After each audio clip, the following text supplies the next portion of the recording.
como eu gerei uma renda de R$ 1.800 mensais com 3 kitnets na comunidade, investindo pouquíssimo dinheiro. Seja muito bem-vindo, bem-vinda. Eu sou o Bruno Casal Invest e aqui a gente fala sobre educação financeira, organização, mentalidade e dinheiro. E no vídeo de hoje eu vou falar tudo o que eu fiz, como eu fiz para construir 3 kitnets na comunidade, quanto que eu recebo, como eu gerencio esse meu negócio e várias dicas para você aplicar aí na sua vida, caso você queira hoje ou futuramente fazer esse tipo de investimento. Então, Bruno, vale a pena investir em imóveis na comunidade? Eu recebo muito essa pergunta e resolvi trazer aqui para o canal, porque tem vários fatores que se a gente não prestar atenção, a gente perde dinheiro e acaba não sendo um bom investimento. O primeiro deles é a facilidade do negócio, porque a gente está falando de terrenos de posse, que é totalmente diferente de um imóvel no asfalto. Você não gasta uma fortuna com impostos e taxas e mais taxas na hora de fechar o negócio. E você também não gasta com transações e nem com IPTU, que muitas vezes nem existem. E o preço da entrada é o grande atrativo da parada, porque você consegue valores muito abaixo do mercado formal. E geralmente você consegue parcelar direto com o dono, sem ter juros bancários, sem empréstimos. No meu caso, eu fiz esse investimento em 2020, onde eu paguei cerca de R$ 20 mil num terreno. E o lado bom de construir em comunidade é isso, que ao invés de construir uma casa somente, eu consegui construir 3 kitnets, uma em cima da outra. E ela tem mais ou menos uns 40 metros quadrados, para poder aproveitar bem o espaço. E por que, Bruno, o tamanho médio de 40 metros quadrados? Pelo simples fato de ser um tamanho médio de um apartamento aí da Casa Minha Vida. E se você parar para pensar um pouco e se colocar no lugar das pessoas, você consegue ver que um casal consegue viver com dignidade e conforto num espaço desse. Agora, se for menor que 40 metros quadrados, eu tenho amigos que têm apartamentos aí de 20, 25 metros quadrados, que a rotatividade é alta. Ninguém para. Nem com imobiliária, nem com contrato. As pessoas entram e saem o tempo todo. Agora, recapitulando, com 40 metros quadrados, uma pessoa consegue colocar um fogão, uma geladeira, um armário, sem ficar apertado. Porque menor que isso, ele vai furar 1000 paredes para poder botar armário. E isso se torna prejuízo. Porque quando ele for sair, você vai ter que reformar tudo de novo. E assim vai. E sem contar a dificuldade que ele vai passar morando num lugar pequeno. E quanto o gasto total da obra? Foi de aproximadamente R$ 60 mil. Ou seja, com R$ 80 mil eu coloquei 3 unidades de pé. Se você for parar para tentar fazer isso no mercado formal, você não consegue nem comprar a vaga na garagem. Mas já eu vou falar mais sobre a obra. Bora para o segundo fator, que é uma regra de ouro. Nunca compre um terreno ou casa de um desconhecido sem investigar antes. Porque o que tem mais nessa vida são estelionatários. E não vai achando que com você vai ser diferente, não. Porque eles te enganam que você nem sente. Então, antes de fechar qualquer contrato, vá até o local, conversa com os vizinhos, pergunta se há quanto tempo aquela pessoa é dona. Seja curioso mesmo.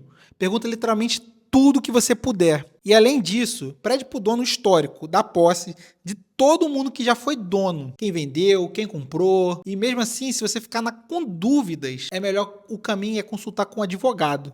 Porque é melhor você gastar R$ 500 hoje do que perder 20 mil para um estelionatário lá na frente. A questão da obra é a mesma coisa. Se você faz de qualquer jeito, você atrai inquilino que paga de qualquer jeito. E fica pouco tempo. E a única coisa que a gente quer é que o inquilino fique bastante tempo, conserve a nossa casa, pague o aluguel em dia. Então, eu preferi usar material bom para evitar dor de cabeça, para não ter aquelas infiltrações, aquelas manutenções chatas. Eu, por exemplo, fiz um acabamento muito bom e até hoje não tive nenhuma dor de cabeça com o inquilino, falando que o azulejo caiu, que tem o vazamento, enfim. Mas, Bruno, e quanto ao contrato da casa? É melhor imobiliária ou direto com o proprietário?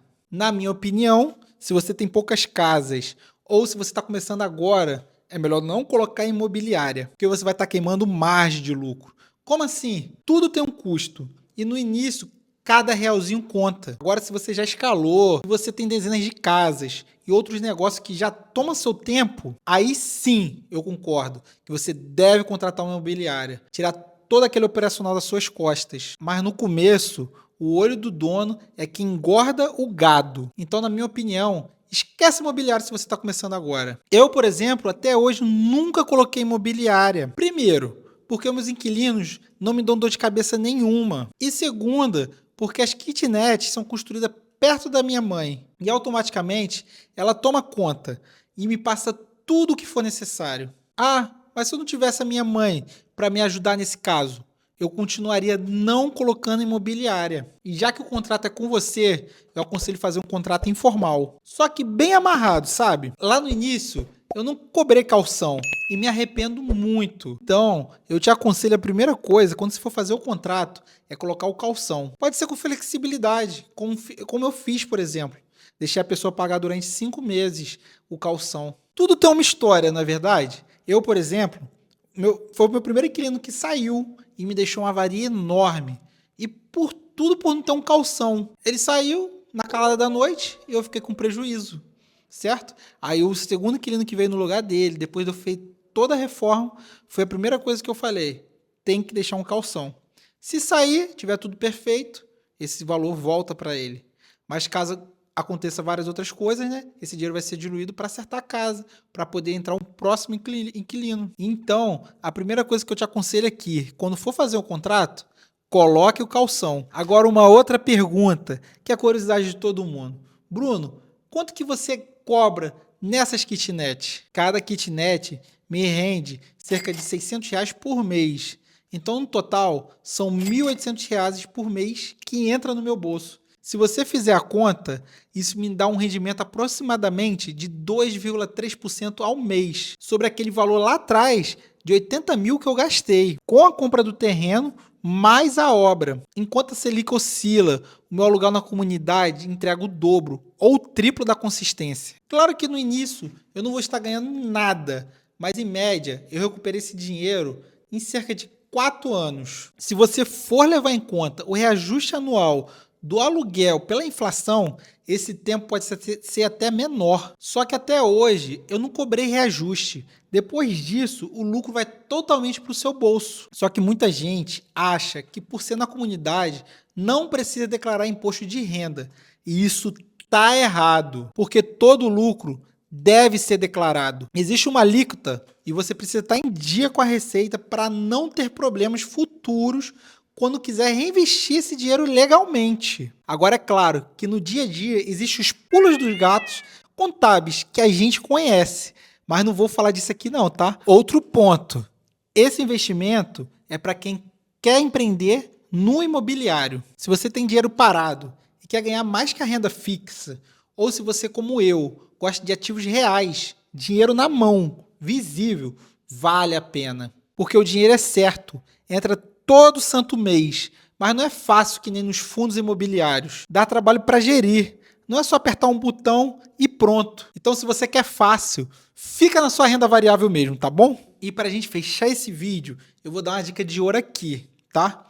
Faz o seguinte, pega cerca de 10% de tudo que você ganha dos aluguéis e guarda para uma reserva de emergência, para caso que algo aconteça. E se você puder guardar mais, você guarda. E se você puder guardar tudo, você guarda. Inclusive, no nosso método OPP, Organize para Prosperar, a gente ensina a técnica da sobra reversa. Você não guarda o que sobra, você se paga primeiro para crescer rápido. Se você quer aprender a organizar a sua vida para chegar nesse nível de investimento, o link do nosso método está aqui na descrição. E por último, você deve estar se perguntando: por que as pessoas alugam kitnets se existe a Minha Casa Minha Vida? E a resposta é a realidade do Brasil. Muita gente tem nome sujo e não consegue financiamento. Outros estão esperando sorteios do Minha Casa Minha Vida. E tem outras pessoas que não têm dinheiro para poder dar entrada no financiamento.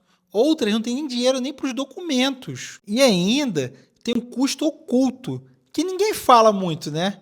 Que você paga condomínio, paga taxa de água, taxa de energia, taxa de gás, entre outros custos. O custo de vida na comunidade é muito baixa. Muitas das vezes as pessoas entram naquela baixa renda, onde paga menos água, menos luz. Condomínio nem existe. E às vezes ainda tem lugares que não pagam nem água e nem luz. E com isso, as nossas casas sempre vivem ocupadas. Mas me fala você teria coragem de investir em imóveis na comunidade? Ou prefere a segurança e o retorno menor do asfalto? Comenta aqui embaixo, eu quero saber a sua opinião. e para a gente continuar esse bate-papo. Um abraço para todo mundo e até o próximo vídeo.